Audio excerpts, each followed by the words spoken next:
বিকেল ৩টা থেকে চালু হচ্ছে মোবাইল ফোনে ইন্টারনেট। সকালে বিটিআরসি কার্যালয়ে মোবাইল ফোন অপারেটরদের সঙ্গে বৈঠক শেষে এ তথ্য জানিয়েছেন ডাক, টেলিযোগাযোগ ও তথ্য প্রযুক্তি প্রতিমন্ত্রী জুনাইদ আহমেদ পলক।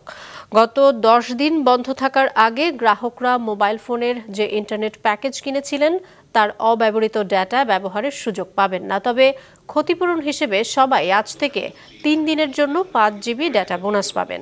প্রতিমন্ত্রী আরও জানান, ফেসবুক সহ অন্যান্য সামাজিক যোগাযোগ মাধ্যমগুলো কোটা আন্দোলনের সময় গুজব বন্ধে দায়িত্বশীল ভূমিকা রেখেছে কিনা, সব দেশের ক্ষেত্রে সম আচরণ করছে কিনা, এসব বিষয়ে তাদের কাছে ব্যাখ্যা চাওয়া হয়েছে।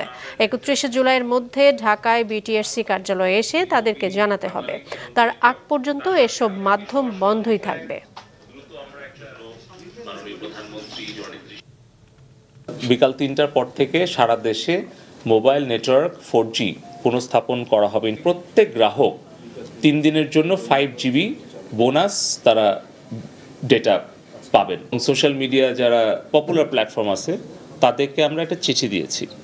বাংলাদেশে তারা কি সাইবার স্পেসটা ব্যবহার করতে চায়, নাকি বাংলাদেশের সংবিধান ভঙ্গ করে, আইন ভঙ্গ করে তাদের নিজেদের দেওয়া কমিউনিটি স্ট্যান্ডার্ড অমান্য করে তারা বাংলাদেশে প্রচার করতে চায়। ৩১ জুলাই আমরা এই সোশ্যাল মিডিয়া প্ল্যাটফর্মগুলোকে ঢাকায় এসে বিটিআরসিতে তাদেরকে লিখিত এবং মৌখিকভাবে জবাব এবং ব্যাখ্যা দেওয়ার জন্য আমরা অনুরোধ করেছি।